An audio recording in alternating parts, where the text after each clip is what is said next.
Kiai Samsul Arifin, segenap kepala sekolah MP, SMP, SMA, beserta semua di guru dan karyawan. Alhamdulillah, masyaallah. Puji puji syukur kepada Allah SWT. Salam dan bercurahkan kepada junjungan kita Nabi besar Muhammad SAW. Alhamdulillah, di tahun yang baru itu mengkaji kitab yang baru sudah di-share kitabnya ya, karena kita hidup di era digital ya, kitabnya digital ya, ikuti perkembangan zaman.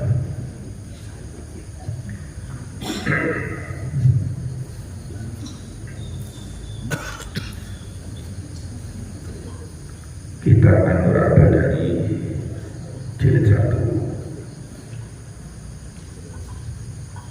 Sebelum saya mulai materinya, ini ada mukadimah yang akan saya jelaskan secara ringkas.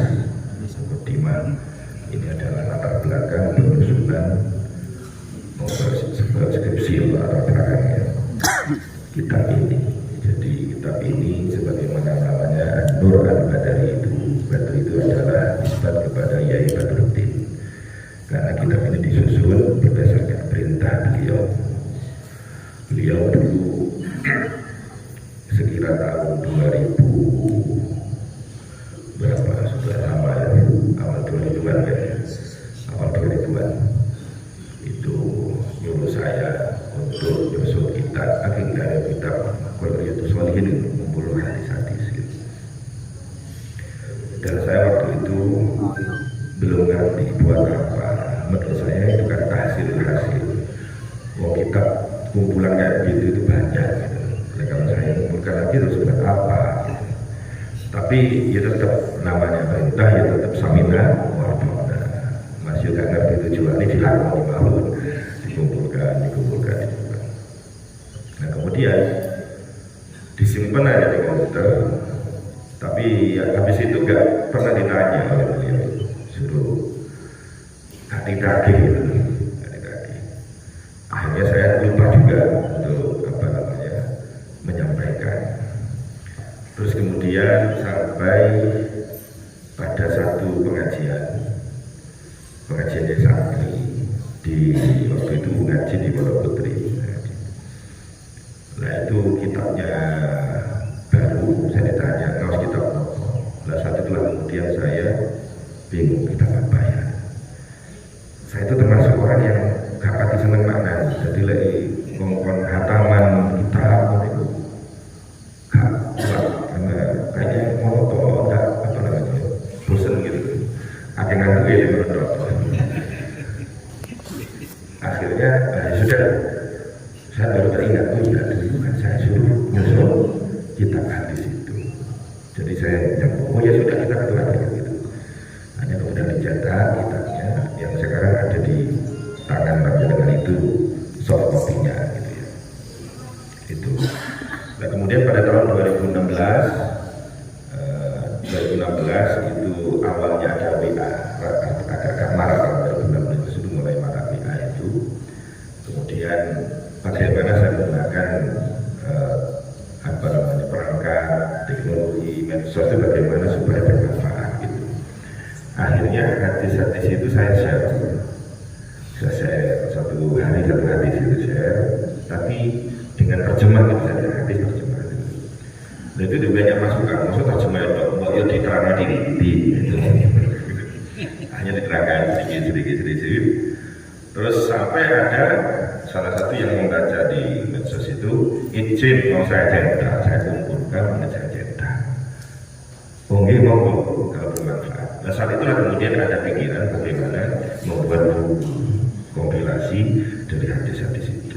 Kemudian karena berformat buku maka format yang di-share itu ada perbaikan dan kepentingan roda tidak meneliti gitu supaya pantas menjadi buku. Akhirnya terbit kemudian menjadi one hadis gitu.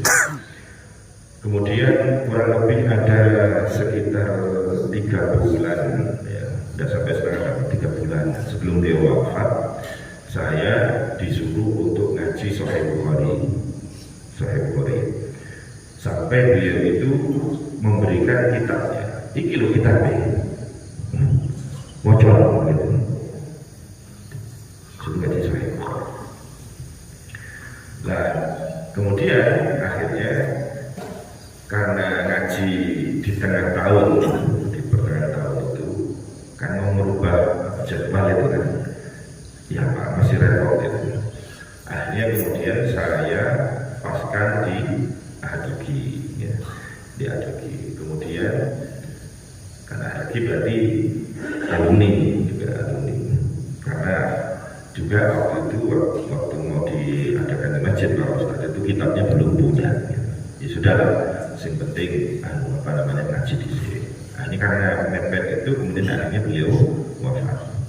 Jadi wafat belum dimulai. Baru pada hari pertama setelah beliau wafat, saya mulai ngaji Sahih Bukhari, pembukanya di Ahad Pagi. Di sana sama santri-santri ada pengajian Ahad Pagi bersama alumni. Pagi-pagi, kemudian kira-kira jam 10 pas Ahad Pagi, itu bunyi latifah telepon saya. Loh, jadi ono pengajian Sahih Bukhari. Loh, pun aku lagi mau meeting Pak. Loh, aku kepengen melu. Kok bisa tahu lah. Ya, hanya cerita. Saya itu ya sama kurang lebih 3 bulan yang lalu. Saya itu disuruh kata punya latifah, disuruh ya untuk ngaji Sahih Bukhari. Saya tanya, ini wonten pengajian Sahih Bukhari. Wong ini wonten sing ngaji Sahih Bukhari. Ya ampun, kok lek ono nepok. Lah ternyata ada share-sharean, oh iki ya tak melu. Lah tapi kok telat gak ngerti jawabe. Insyaallah. Itu. Kemudian setelah saya pikir-pikir, kenapa ya? Ternyata dari suruh nyusun hadis yang terakhir adalah apa namanya? Ngaji Sahih Bukhari. Tak pikir-pikir, kan nama saya Fathul Bari. Fathul Bari itu sarana Sahih Bukhari, berarti tentang hadis. Maka kemudian saya niatkan, ya sudah dengan saya menyebarkan hadis. Ini berarti wujud birrul walidain saya, gitu. Karena harapan dengan nama itu kan harapan, nama yang dikasih orang tua berarti harapan orang tua yang terkandung pada diri kita. Tatkala Fathul Bari itu berarti penjelasan Sahih Bukhari, berarti saya menjelaskan hadis. Maka saya dedikasikan keseharian saya bagaimana untuk menyusun atau menerangkan hadis-hadis itu. Akhirnya diantaranya wujud atau kitab An-Nur Al-Badari. An-Nur Al-Badari ini ada 40 hadis, isinya 40 hadis. Ini karena saya tapi bukan 40 hadis, 40 judul hadis. Beda dengan Arba'in Nawawi itu memang 40 berapa dua hadis. Hanya hitungannya hadis. Kalau ini hitungannya temanya, judulnya. Kenapa kok demikian? Saya mengikuti, jadi sebetulnya hadis Arba'in itu banyak, bukan An-Nawawi saja. Salah satunya diantaranya ada yang memang menyusun berdasarkan hadis, ada yang menyusun berdasarkan tema hadis. Jadi isinya bisa lebih dari 1, 2, 3 hadis dalam satu bab. Gitu ya. Di antaranya ini saya sebutkan di mukadimah itu di antaranya adalah yang disusun oleh Al-Asbihani. Al-Asbihani beliau mengarang kitab Al-Arba'un ala madhabil mutahaqqiqin dan Sufiyah. Itu isinya hadis-hadis ya, tentang akhlak Sufiyah. Begitu juga Al-Imam Al-Baihaqi itu juga mengarang kitab Al-Arba'un al-Sughra. Itu menghitung temanya, bukan menghitung hadis per hadisnya. Jadi yang 40 itu temanya. Maka saya mengambil seperti itu, meniru seperti itu. Jadi 40 tema, jadi bukan 40 hadisnya.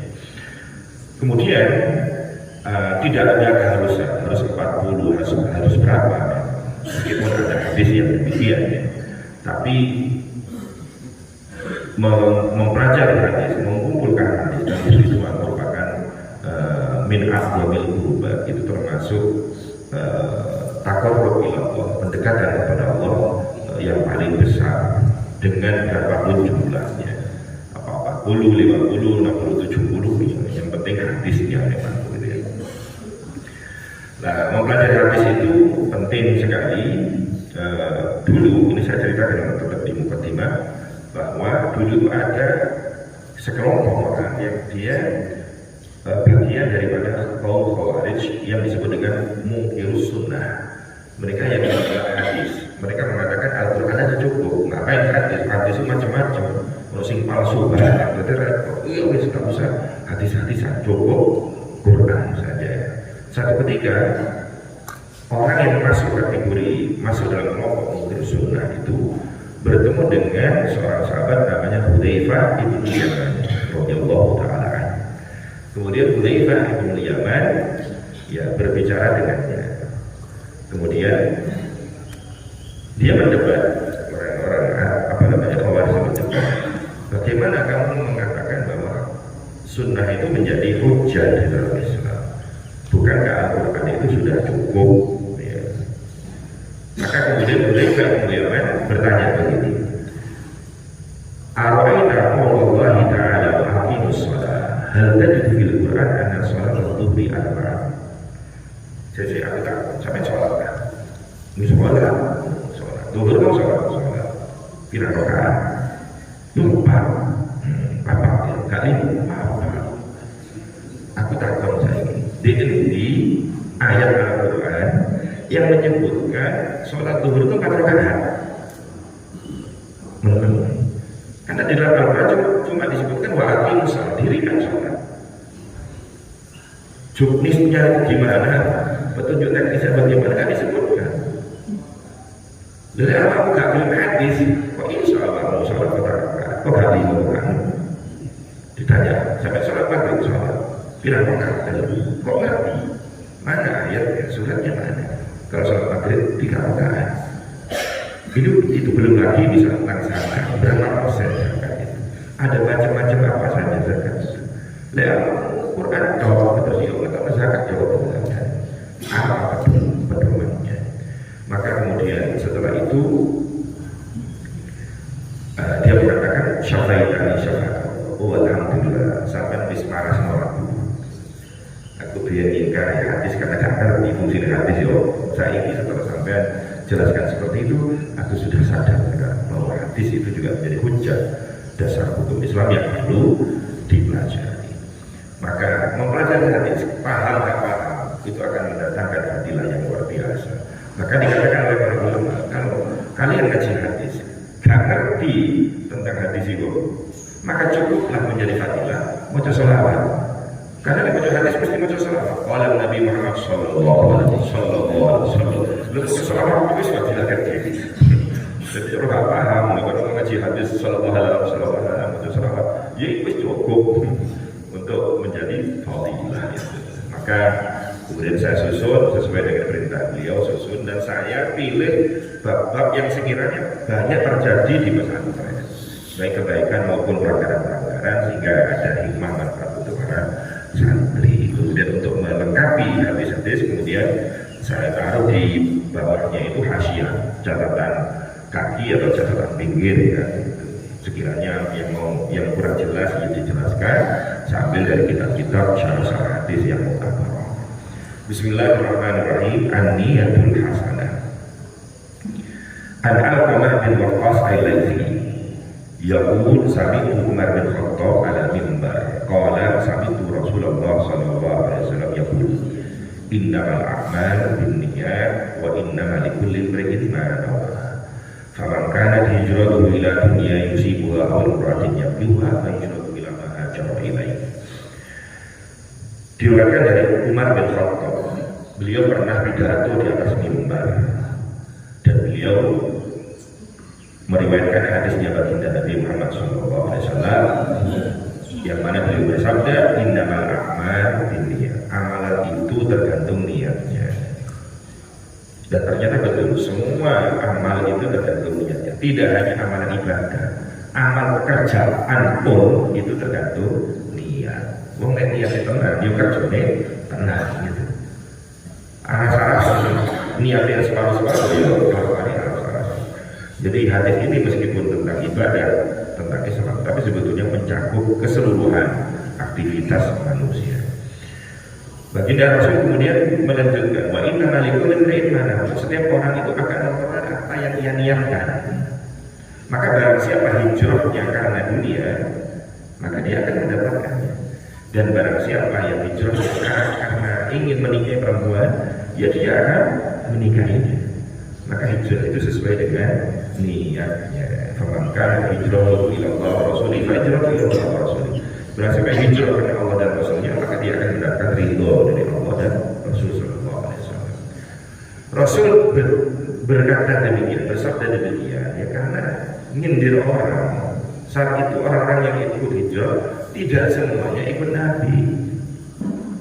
Ada orang di Mekah, ya, laki-laki itu naksir orang perempuan yang cantik, namanya Ummu Qais, ya, di catatan kaki saya sertakan ini Ummu Qais. Lah, karena Ummu Qais ikut hijrah, jare arek sing nongi waduh, iki lah kamelo bisa kok di colong ngomong kedisian. Wis aku tak melok bisa nang Madinah. Jadi dia ke sana ke Madinah bukan ikut Nabi, bukan ikut perintah Allah, tapi karena ikut Qais. Maka kemudian perkembangan hidupnya setiap orang yang beramal tidak ikhlas karena urusannya sendiri, maka dia disebut dengan muhajir Ummu Qais, orang yang hijrah karena ngejar Ummu Qais. Jadi orang yang melakukan satu amalan tapi bukan karena Allah, ya karena urusan duniawi, maka digelari sebagai muhajir Ummu Qais. Ya. Jadi Rasul tidak tunjuk nama siapa, tidak tunjuk nama ngerasani sama itu. Yang seperti ini. Jadi kalau memberikan motivasi, memberikan tausiah, ada yang dibenahi, dicoba. Sopo, gitu, sopo wongi, sopo singgih, tidak perlu sebut nama, tidak sebut nama ngerasani. Nyebut wong dia. Ada juga yang hijrah dari Mekah ke Madinah, dia itu ya karena urusan ekonomi. Waduh, dikira-kira dong pakai pindah tutur aku gak paham. Di Madinah cari apa namanya? Kalau itu lancar usaha, bisa tak pindah. Jadi dia pindah ke sana karena urusan pekerjaan. Itu yang disindir oleh kanjeng Nabi. Faman kana hijratuhu ila dunya yusibha. Kalau dia hijrahnya untuk mencari harta dunia, dia akan mendapatkannya. Cuma dia tidak mendapatkan ridhonya Allah dan ridho Rasul sallallahu alaihi wasallam. Pada hadis yang kedua, ini hadis qudsi, ya. Hadis qudsi, hadis itu baik hadis qudsi atau hadis nabawi, hadisnya Nabi itu sama-sama berasal dari Allah Subhanahu wa taala. Ya sama. Itu apa namanya, mayantiqu anil hawa in huwa illa wahyu yuha. Rasul tidak mengucapkan sesuatu kecuali itu berdasarkan wahyu dari Allah Subhanahu wa taala. Cuma kalau hadis qudsi berarti itu firman Allah yang disampaikan kepada Nabi, tapi tidak dimasukkan kepada Al-Qur'an. Dan disuruh ini bukan Quran gitu. Hadis qudsinya Allah Subhanahu wa taala berfirman, innallaha katabal hasanat was sayyi'at. Sesungguhnya Allah mencatat kebaikan dan keburukan. Dan ini yang menjadi dasar kitab ini. Kitab ini, setiap kitab An-Nur Al-Badri itu saya membagi dua tema besar. Tema besar yang pertama adalah al-hasanat, kebaikan-kebaikan. Yang kedua adalah as-sayyi'at, mengenai kejelekan-kejelekan. Kenapa kok kedua? Karena kita kajinya tidak berdua. Iya, al-hasanat, as-sayyi'at. Yang baik dipelajari, yang jelek dia juga dipelajari. Karena orang malam yang lebih syarab ya tahu. Barang siapa yang tidak mengerti tentang teorinya kejelekan, dia akan terjerumus ke dalam kejelekan tanpa ia sadari. Maka kejelekan perlu dipelajari supaya kita terhindar dari kejelekan. Ada orang misalnya tidak ngerti teorinya riba, dia menyebutkan kejelekan orang lain. Saya rasa enggak, itu Allah ini hak benar. Saya nggak ramai dengan ya mau bisa dengan rasa-rasa itu kenyataan. Sama dengan waktu Rasul menyampaikan tentang apa namanya rasa-rasa, maka sahabat tanya, ya Rasulullah bagaimana kalau itu benar adanya? Lah ya itu rasa-rasa. Kalau nggak benar itu jadi buta, gorok, fitnah. Jadi sing rasa-rasa, sing tenanan, sing nyata, sing benar, jujur itu namanya rasa-rasa. Tapi membicarakan jeleknya orang lain itu namanya rasa-rasa. Maka perlu dipelajari tentang yang jelek-jelek. Makanya di pondok itu ya banyak yang kejelekan. Contoh misalnya gosok, maka saya angkat hadis tentang gosok. Benar ada lagi. Misalnya tidak dipelajari gosok, malah paling gosok gitu. Banyak gosok itu sangat sulit, sangat sulit. Saya itu beberapa tahun yang lalu mengadakan sandal wakaf. Sandal wakaf itu kita tulis 9.000 pasang disebarkan. Ini sandal umum, siapapun pakai boleh, sehingga tidak ada istilah gosok. Disebar seperti itu sejumlah santri. Itu kalau setengah bulan, kan separuh. Udah bisa, kan separuh. Dicoki meneh kan, pasalnya 9.000. Dicoki, habis separuh. Habis, kok iso? Jadi apa sih? Mungkin satu semester udah tambah aja. Dulu merasa setengah bulan ini kan separuh. Di masjid itu hari pertama, di rumah, bagus ya, senang betul. Hari kedua, ada setengah bulan. Bisa kakak sih duduk sandal aku, sandal karyawan ini nanti. Padahal gak dimakan, bisa dipakai. Dikritik tadi apa ya? Itu berlangsung kalau nggak salah 3 tahun. Jadi karena habis terus sudah lah, saya stop tracing sampai sekarang. Ternyata ya gitu ada laporannya, ada anak ke sekolah nggak pakai sepatu, kemudian pakai sandal. Yang santri pakai sandal kok disita di sekolah.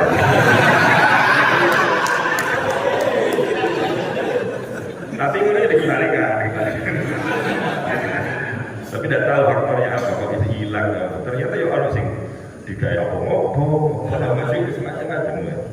Ini namanya santri banyak, orang banyak pikiran macam-macam. Jadi lengkap di timur itu ya nggak usah apa namanya, nggak usah model. Ya banyak, ya mulai Allah nyipta di manusia ya. Kita dijadikan pengurus, ngurusin cara menurut. Ya kalau kau lapor, nanti urus. Nanti sampai dari ganjaran. Justru sih penting berganjaran. Jadi ojo sampai model ngurus. Di pondok itu coba jeding-jeding kan udah hilang. Nah, lampu udah jeding ada pengurusnya lapor itu pondok ini ijan di sebab bacanya wah itu orang mana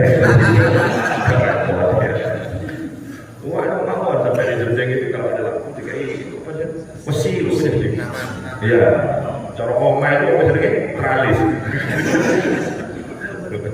sekali ada jeding karena sering dijebol-jebol akhirnya apa? Akhirnya nggak bisa sering habis karena jebol itu akhirnya diganti jedingan nggak pakai keran kan tetap cepat apa namanya cepat kan dirusak ternyata keran itu dibuat apa?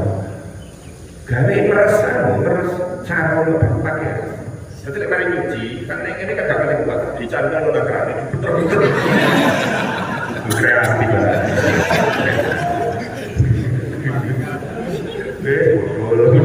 Lepot kan milih terus akhirnya apa namanya bisa ya sering aktif maka kita gali lagi apa namanya sumur sekarang ini ada kemarin ada peletakan batu pertama tandel sekaligus dari menaranya masjid ya kayak gitu. Akhirnya dikasih jedingan, ya jedingan kasih pelampung, ada kontrolnya itu, tak kontrol itu. Lepas itu, pelampungnya mana sih coba? Ya beda apa, sedikit benda. Ya sebagai arah cilik, kan kadang kekeliruan kita. Kita ngurus arek-arek, tapi dengan cara yang dewasa. Atau sama dengan anak sampai anak Disney itu soalnya sampai apa? Bagus, kenapa? Karena saya melihat anak kecil dengan kacamata orang dewasa. Anak kecil tidak pernah dewasa, sementara sampai pernah jadi anak kecil. Mestinya kalau lihat anak kecil, ya dengan pengalaman sampai waktu kecil, iya, aku umuran sama itu apa sih tak aku?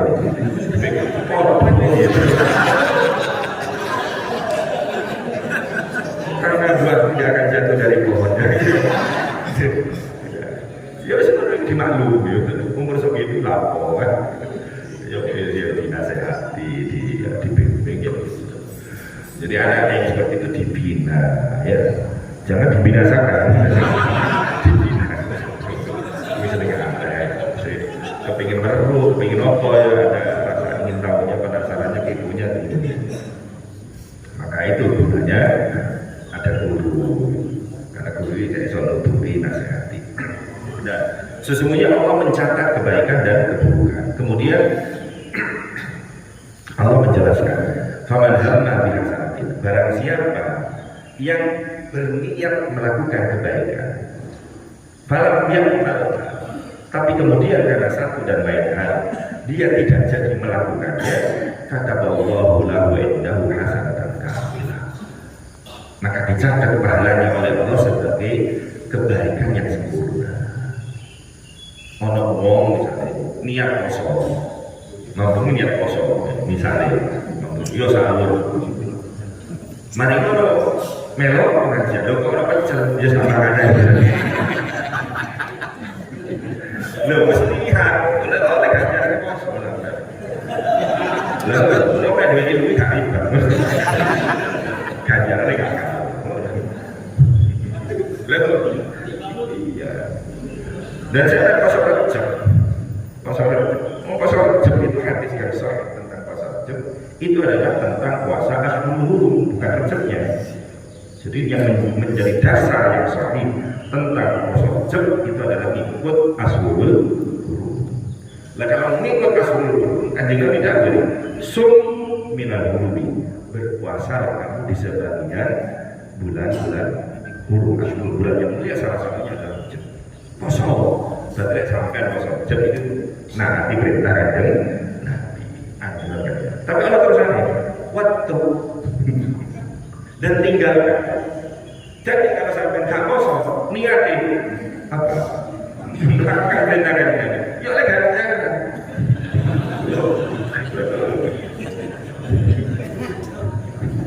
Jadi nggak soro-soro ya.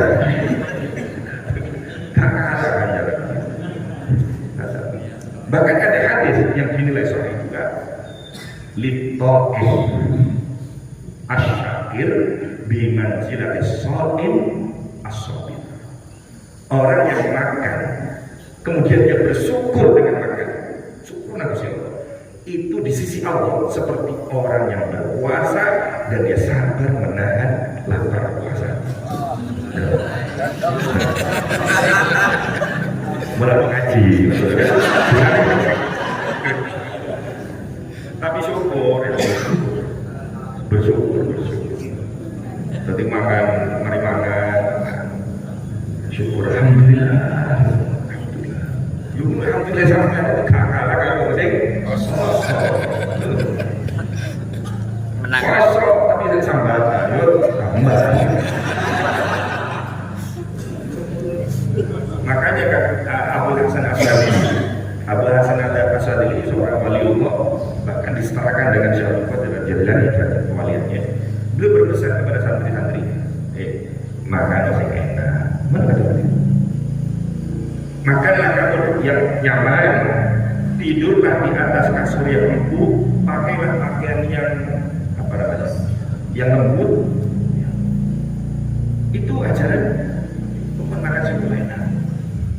Kenapa beliau demikian? Iya, kalau orang itu makan enak, bajunya mesti lembut, turunnya kasur empuk, masya Allah. Mari kita bersyukur atas nikmatnya Allah. Berarti semua badannya itu bersyukur pada Allah Subhanahu wa Ta'ala. Bahkan itu akan mengalahkan kata beliau apabila ada orang berpuasa atau makan, tapi makannya itu makan sing gak enak, katanya menjauhi hal dunia ini, syukur gak enak. Tapi sambatan kalau tak terima tak Gusti Allah belum lagi justru dosa gak terima takdir ya gitu. Kenapa? Karena orang yang pertama dia melakukan makan segala itu hal yang mubah, sementara sambatan Gusti Allah itu karena hati ini gundel mawan gak benar baiklah di sing kasar turu gak pakai gak pakai kasur tapi di hati ini belum ngomongnya alhamdulillah borong itu bukan munafik ya, hati musambatan tapi lihat mau makan enak kan alhamdulillah kan tenang pasti kakor alhamdulillah lo alhamdulillah kan kira-kira sing diterima sampai Gusti Allah. Lo ini nasihatnya orang sufi loh. Apa guru tasawuf begitu juga.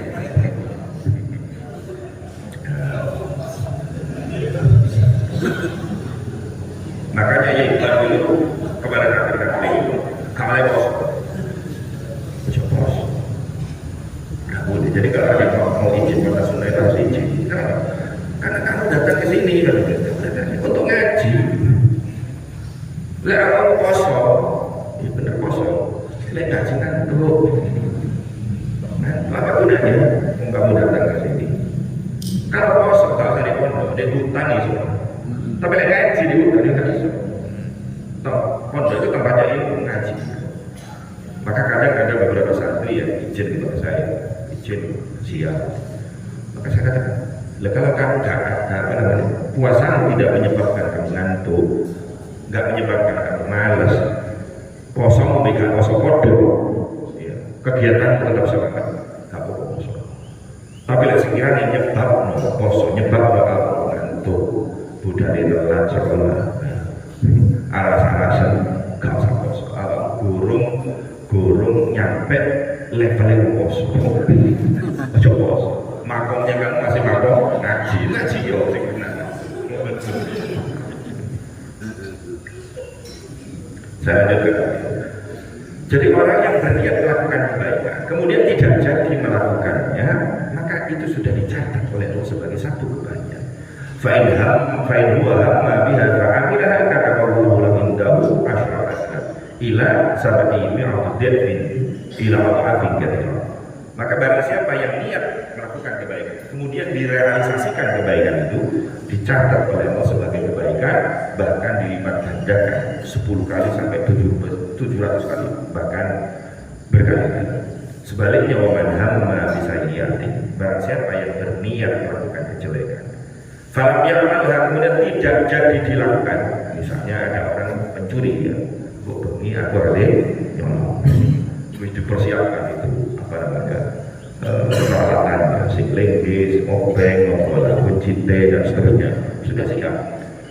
Ternyata pas malam hari misalnya pas malam ya merokoknya kan kok nginep di kono kasih tahu, akhirnya kan kasih tahu. Lalu orang itu berniat melakukan kejelekan kemudian tidak jadi dilakukan, kata Allahu lahu indahu hasanah, dicatat sebagai satu kebaikan. Niat jelek tapi diurungi, karena dia mengurungkan niat jelek itu dapat satu kebaikan. Fa'in huwa hamma biha fa'amilaha kata Allahu lahu sayyi'atina. Barang siapa yang punya niat kejelekan kemudian direalisasikan kejelekan sebagaimana niatnya, maka dia dicatat melakukan kejelekan cuma satu. Tapi kalau kebaikan melipat gandakan 10 sampai 700 bahkan sampai tak terhingga. Itu dari rahman rahimnya Allah Subhanahu wa ta'ala. Maka ulama-ulama terdahulu itu membiasakan untuk niat, karena niatul mukmin khairun min amali. Niatnya orang beriman itu dinilai oleh Allah lebih baik daripada realisasi, daripada amalnya itu sendiri. Maka orang-orang dulu itu sahabat ini ya. Jadi jangan pikir niat ini tidak diajar aja Nabi. Loh ini sudah kan udah untuk niat. Maka ulama dulu itu kalau mau keluar rumah dia punya niat. Kata Nabi dia niat. Oh aku kata silaturahmi. Aku metu omah niat silaturahmi karena Allah Subhanahu wa ta'ala. Itu di rumah mesti dia. Maka setiap langkahnya mulai keluar itu dicatat kebaikan, bukan hanya silaturahmi. Dan tak jarang di antara mereka ulama salaf dulu itu ada yang kembali ke rumah setelah keluar kembali ke rumah. Lali apa? Lali dunia. Jadi ketinggalan niatnya. Kalau sekarang ada, ya ketinggalan HP.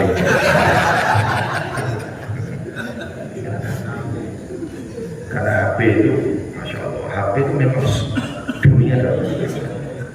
Bahkan kalau santri, gitu, santri, oleh boleh ilmunya kena HP, masya Allah, suara. Karena HP itu bisa memuaskan akal pikiran. Ilmu apa yang dicarikan ada semua di sini. Di suara. Kalau dulu ada anak nyusun skripsi itu butuh ke perpus UN, ke perpus mana, ada ada yang nyusun disertasi harus ke perpus di Al-Azhar kayaknya. Sekarang kan muncul HP. Kalau dulu si komputer ya, sekarang sudah nomor sudah pindah di HP semua. HP ini suara kok artinya orang ini adalah dia kepingin apa sih, tahu ada semua di situ dan itu murah. Karena orang bagaimana tidak, kalau orang mau baca kitab yang banyak, beli kitab-kitab itu satu perpus berapa ratus juta, beli HP tinggal dulu ya, numpang aja gratisan. Sudah apa bisa tidak, semuanya bisa dibaca. Itu surga. Mau berarti bahasa mampu semua dikejarnya. Maka HP itu melihat siapa yang pegang. Dilihat adalah the man behind the gun. Tinggal siapa yang suka makan degan gitu aja. Kalau orang baik, dia akan menggunakan kebaikan menjadi pahala. Orang jelek, ya buat belajar apa? Ngehack, buat pelatihan, ya iso, itu pintar. Dan pengangguran, ya dia menghabiskan waktunya sekolah. 3 jam nggak terasa, ya. Tua, gak kerasa ya. Hanya malas-malasan, dia tinggi, scrolling ya. Dan ternyata menurut apa namanya penelitian itu scrolling itu tidak ada problem. Iya, kan gitu, nggak mikir. Tidak ada yang maka jangan biasakan scrolling begitu. Enak, bojone jalur blonjo. Takik. Ya Allah. Dan maka biasakan itu ya. Sampai kalian niat. Apalagi seperti sampai diniati untuk membantu orang. Sampai ngurus, ada yang benar. Ya diniati bantu orang tuanya, anak itu. Karena tidak bisa didik, justru karena nggak bisa didik itu nggak sanggup dimasukkan ke sekolah dan pondok. Nah itu bantu bapak itu.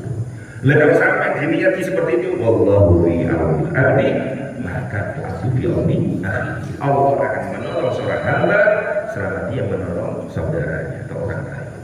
Dan sampai mengurusi anak sampai dia bisa diurus di Gusti Allah. Punya urusan apa masalah dimudahkan sama Allah Subhanahu wa taala. Maka percaya di sini ya janji-janji Allah, karena Allah itu bukan seperti calon DPR, calon bupati ya, yang janji-janji itu tadi. Dulu itu niatnya. Dulu di zamannya Bani Israil diceritakan oleh Al-Faqih Al-Layth As-Samarqandi, dulu di zamannya Bani Israil terjadi paceklik. Akhirnya kekurangan bahan makan, gandum nggak ada apa. Satu ketika dia jalan di padang pasir, kemudian ada gundukan pasir. Namanya orang itu kalau apa yang dipikirkan, dia akan melihat sesuatu yang dipikirkan. Orang lagi puasa misalnya kan, biasanya kalau bisa saya kan, dalam kecoa pikir ngomong, dalam apa ya kan pikirannya buka kosong, dalam apa ya sesuai dengan pikirannya. Nah karena lagi baca kulit nyari gandum susah, begitu lihat bendukan itu dikira gandum gitu, baru dicecek itu pasir. Kemudian dia kerentak di dalam, ya Allah, seandainya ini adalah gandum, ya, niscaya akan aku bagi-bagikan kepada orang yang membutuhkan. Kerentak di hati. Dia mau sedekah tapi gak ada duit, gitu kan? Jadi seandainya ini gandum, ya Allah, pakai gitu. Ternyata kemudian Allah menurunkan wahyu kepada Nabi, ya Bani Israil, bilang sama orang itu, dia mendapatkan apa yang diniatkan. Jadi orang itu mendapatkan pahala bersedekah gandum seperti gunung pasir tadi. Nah, maka dari itu itulah pentingnya niat. Jadi niat itu ada ganjaran, jangan diremehkan niat. Tapi niat itu yo kudu, namanya niat itu kosdul fi'li muqtarinan bi fi'li, yo itu kalau action nih kakak itu ya. Kepikir budal umroh ya nabung, macam kepikir udah aku niat umroh, ya niat kok aku nabung. Ya kapan itu minimal ada tabungan, nabung, ada usaha. Lu coba mati, baru umroh, baru ngaji, di Gusti Allah dicatat, kan ada niatan seperti itu. Masih belum sampai ke porsi ya, 5 juta porsi haji. Waktu dibicarakan ya khusus untuk masyarakat umroh haji, mati belum tentu, di Gusti Allah dicatat belum haji umroh. Ya, maka di tahun yang ini perbanyak niat, terutama niat-niat kebaikan, ya, niat-niat kebaikan diperbanyak supaya kita semakin banyak pahala untuk kita. Karena usia kalau panjang sampai ini kita bal-balan ini sudah babak kedua, ya. Babak kedua. Sementara skornya sudah kalah, skornya mungkin 2-4 misalnya, kalah ini. Padahal di sini sudah babak kedua. Beberapa menit lagi wasit akan meniup peluit panjang bertanda berakhirnya pertandingan. Maka supaya kita keluar sebagai pemenang, ya kita harus cari cara bagaimana bisa mendapatkan skor yang banyak dengan trik-trik. Di antaranya kalau kita bagaimana triknya dengan niat. Tidur ojo syukur dulu, diniati. Ya Allah, aku tidur malam, ben aku lek kerja siang, boleh menunaikan kewajiban. Aku gak ngantuk di sekolah, misalnya. Tidurnya sampai dicatat sebagai ibadah. Mana tidak syukur mana? Ya sapi ya mana? Maka dia membedakan. Kalau sapi makan dirian, ya Allah aku makan dan aku kuat dari energi, aku kate melakukan kebaikan, nolong, aku kate ngajar, aku kate dalam rangka at-taqwiyah ibadah, kate sholat. Diniatnya seperti itu, maka makannya pun jadi pahala. Maka kalau seperti itu terus insya Allah nanti malaikat mau datang, ganjaran harus ada. Ya sama-sama usia tersisa, insya Allah bisa menambah pahala yang signifikan yang banyak insya Allah. Walaupun ini mau dikasih keterangkan, mudah-mudahan ada hikmah dan manfaatnya. Bukan dengan untuk saya walafiat. Akhir tahun sama awal tahun banyak sekali berita kecelakaan. Mulai kecelakaan udara, di laut, bahkan di darat, di jalan, banyak sekali kecelakaan. Masya Allah. Muka-muka ini selamatkan ya. Tadi malam itu pemberangkatan September 26 tadi malam itu ada satu orang yang tidak berangkat, seorang ibu-ibu berangkat ke mana? Bojone gak melu. Berarti berangkat bojone kecelakaan, suaminya kecelakaan. Padahal hampir 2 hari mau berangkat kecelakaan. Loh, aku kata budak bojoku ora koyo. Hamil 1, suaminya meninggal dunia. Ada positif dari korban. Loh, ini termasuk paman-paman di kesalahan dia tadi. Kalau gimana gak melot tetap oleh ada. Belum ada kecelakaan banyak sekali di berita-berita ya. Moga-moga sampai selamatkan. Amin, amin. Hati-hati di jalan, hati-hati. Karena anak istri panjenengan ini menunggu. Ojo gampang emosi, sing nyelip. Kejar bisa. Ngerti ya, sampai biar para koma nyampe. Hati-hati ya. Terus mengurus selamatkan. Mudah-mudahan di tahun yang baru banyak cita-cita dan keinginan yang belum terwujud di tahun sebelumnya, Allah mewujudkan di tahun ini.